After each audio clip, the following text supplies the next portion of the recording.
Social media पे कोई भी आदमी आके कुछ भी कह सकता है। समझिए कि आपके मोहल्ले का चौराहा है और वहाँ कोई भी बोलने को आज़ाद है।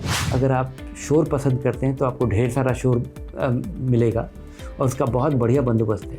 ये सब आइडिया देखिए और उसके बारे में सवाल पूछिए कि क्या ये सच है। जी।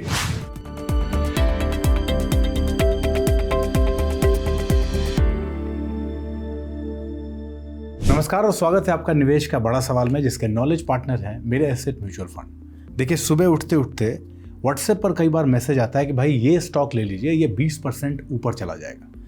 यूट्यूब खोलिए तो थंबनेल में लिखा होता है कि भाई ये स्टॉक आपको करोड़पति बना सकता है। अब इन सभी शोर के बीच कौन सा सुने, कौन सा इग्नोर करें, इसी को आज डिकोड करेंगे। और हमारे साथ हैं वैल्यू रिसर्च के CEO धीरेन्द्र कुमार। सर बहुत बहुत स्वागत है। धन्यवाद आपका अमित। बहुत बेसिक प्रश्न सर, एक स्टडी ये कहती है कि शोर से बचना ज़रूरी है पैसा बचाने के लिए। क्यों बचना ज़रूरी है? इसलिए ज़रूरी है क्योंकि बाज़ार में इतना ज़्यादा शोरगुल होता है, कभी भी शांति होती ही नहीं है जी। आपको लगता है कि आप बाज़ार में लगाएंगे और चुपचाप जाके सो जाएंगे। आप पैसा लगाने के बाद, क्योंकि पैसा है ही ऐसा चीज़ कि आप बहुत मेहनत करते हैं तो कमाई होता है जी।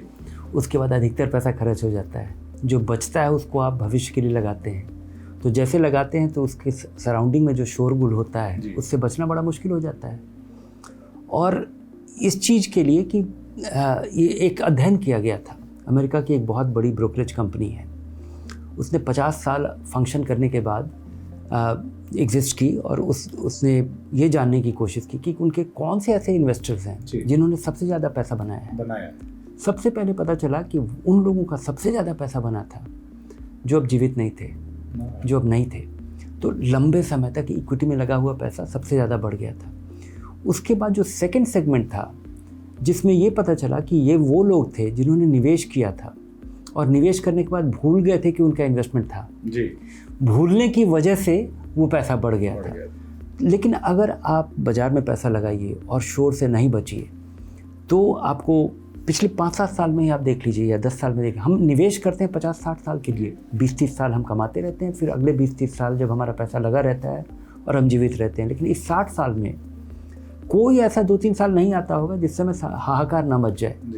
कभी लड़ाई हो जाएगा, कभी कुछ हो जाएगा, कभी कुछ हो जाएगा, कभी ग्लोबल फाइनेंस। पिछले 20 साल में ही देख लीजिए कि हमारा इकॉनमी पूरी तरह से, अगर आप देखें पिछले 30 साल में, 35 साल से जब से मैं वैल्यू रिसर्च चला रहा हूँ, तो ये कभी स्टेबल नहीं हुआ है। हमेशा ही कुछ लगा रहता है। कभी सरकार बदल रही है, कभी आग लग रहा है, कभी टेररिस्ट अटैक हो रहा है, कभी कहीं लड़ाई हो रहा है, कहीं पे कुछ डिसरप्शन हो रहा है, कभी तेल का दाम बढ़ गया, कभी कोई चलती हुई सरकार जिसमें सब कोई सोच रहा था कि स्थिर है वो सरकार गिर जाती है। तो अनिश्चितता का माहौल बना रहता है। लेकिन इसमें जो काम करता है कि आपका प्लान, आपका अंडरस्टैंडिंग, आपका स्टेबिलिटी और शोर से बचना। और इसमें मुझे लगता है कि शोर से बचना बहुत ज़रूरी है, क्योंकि शोर की जो मात्रा है वो हमारे कनेक्टेड होने की वजह से। पहले हम लोग जब मैं बड़ा हो रहा था तो एक टीवी देखा करते थे। अगर आज के दिन देखिए तो हर एक आदमी के पास एक स्मार्टफोन है, यूट्यूब चैनल्स हैं, इतने ढेर सारे हैं कि आप, और इन सारी चीज़ों का कन्फिग्रेशन ऐसा है कि आप जो चीज़ देखेंगे वैसा ही आपको और चीज़ देखने लगेगा, वो रीइंफोर्स करता चला जाएगा। तो लोगों को इसके बारे में चिंतित होना चाहिए। जिस संख्या में आपके पास आज ओपिनियन अवेलेबल है वो पहले नहीं था। पहले आप एक अखबार पढ़ते थे, एक शाम को न्यूज़ प्रोग्राम आता था। और वो क्यों, मैं ये नहीं कह रहा हूँ कि अच्छा है या ख़राब है जी। मैं केवल ये कह रहा हूँ कि आपके पास, अगर आप शोर पसंद करते हैं तो आपको ढेर सारा शोर मिलेगा और उसका बहुत बढ़िया बंदोबस्त है। अच्छा सर, बहुत सारे लोगों के प्रश्न होते हैं कि भाई सोशल मीडिया पे बहुत सारे ऐसे एक्सपर्ट्स आ गए हैं जिनके लाखों में फॉलोअर्स हैं और उनकी जो फॉलोइंग है उसको फॉलो करने वाले लोग जो वो कहता है मानते हैं और पैसा बढ़ता है। तो फिर क्यों गलत है उनको फॉलो करना? आपको चिंता करना चाहिए कि आप किसी को अगर फॉलो करते हैं तो आपके पास सॉलिड रीज़न होना चाहिए कि आप क्यों फॉलो कर रहे हैं। सेबी ने अभी एक नियम बनाया है कि इन्फ्लुएंसर को फॉलो करने के पहले, या अगर आप किसी स्पेसिफिक स्टॉक के बारे में आप रेकमेंड कर रहे हैं तो आपको रेगुलेट किया जाएगा। वो आ रहा है, रिसर्च एनालिस्ट का रजिस्ट्रेशन अनिवार्य है। कानूनी डायमेंशन को छोड़ दीजिए तो बहुत सारे लोग ऐसी कहानियाँ बनाते हैं कि फलाना आदमी ये वाला स्टॉक खरीद रहा है, ये फंड मैनेजर खरीद रहा है। कहानी के तौर पे, अगर आपको न्यूज़ के तौर पे अगर आपको कोई ये जानकारी दे रहा है तो आपको पूछना चाहिए, क्योंकि पूरी दुनिया एक इंसेंटिव स्ट्रक्चर पे चलती है। अगर आप कोई चीज़ देख रहे हैं तो आपको पूछना चाहिए कि आपका इंसेंटिव क्या है। मैं अगर कोई काम कर रहा हूँ तो मेरे लिए उसमें उस काम को करने के लिए इंसेंटिव क्या है। कोई आपको अगर कोई इन्वेस्टमेंट बेच रहा है तो उसका इंसेंटिव क्या है जी।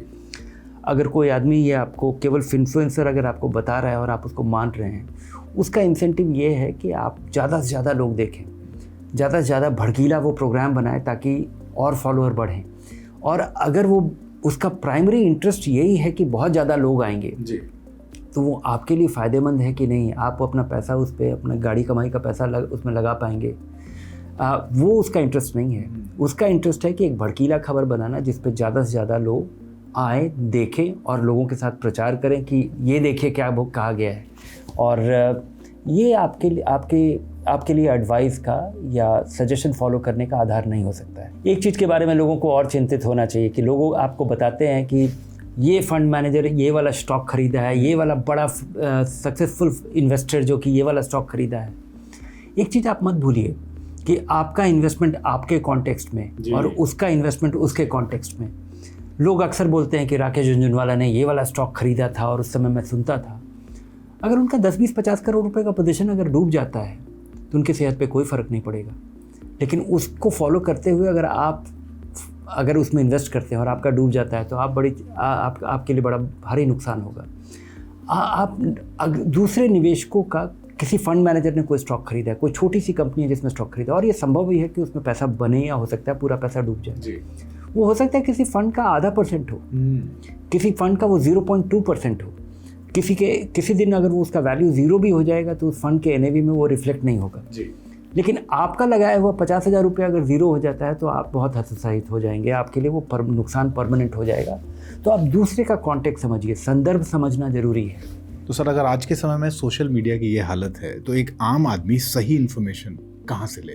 सोशल मीडिया पे कोई भी आदमी आके कुछ भी कह सकता है। समझिए कि आपके मोहल्ले का चौराहा है और वहाँ कोई भी बोलने को आज़ाद है और उस पर विचार करना आपकी जिम्मेवारी है।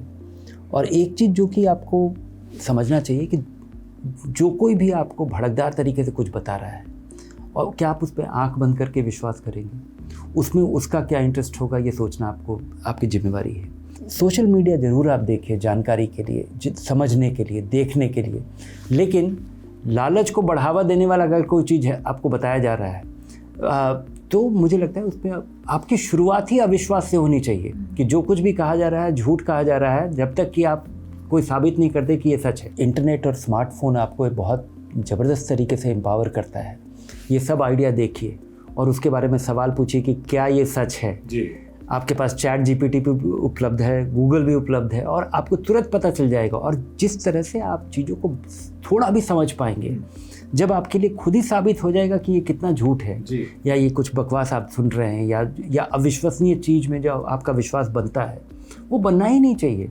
तो निवेशक को या किसी भी व्यक्ति को अपने आप को एम्पावर कर लेना कि वो चीज़ों को वेरीफाई कर पाए और तभी बात माने, इसी से आपका 80% रिस्क खत्म हो जाएगा।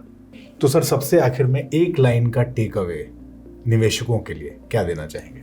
अगर निवेशकों को निवेश के बारे में या फाइनेंशियल इन्फॉर्मेशन के बारे में अगर काम का चीज़ है तो आपको ध्यान होगा कि एक बड़े नामी कार्टूनिस्ट होते थे स्कॉट एडम्स।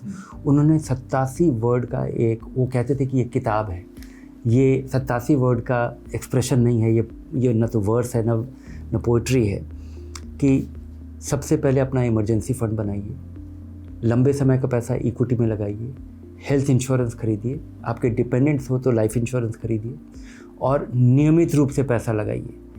अगर आप इतना चीज़ करते हैं तो कुछ आपको सुनने की ज़रूरत ही नहीं है। बहुत बहुत धन्यवाद सर इस पूरी बात। धन्यवाद आपका। और देखिए, मेरे लिए इस एपिसोड का टेक अवे ये है कि आज सोशल मीडिया की जो स्थिति है उसमें आपके लिए ये तय करना ज़्यादा महत्वपूर्ण है कि आपको क्या नहीं करना है, वनिस्पत इस पे कि आपको क्या करना है। अपने निवेश से जुड़े कोई सवाल हैं तो हमें लिख के भेजिए। वैल्यू रिसर्च हिंदी को आज ही सब्सक्राइब कर लीजिए और मेरे एसेट म्यूचुअल फंड का नॉलेज सेंटर ज़रूर विजिट कीजिए। फिलहाल इस एपिसोड में इतना ही। नमस्कार। म्यूचुअल फंड निवेश बाजार जोखिमों के अधीन है। योजना से जुड़े सभी दस्तावेजों को ध्यान से पढ़ें।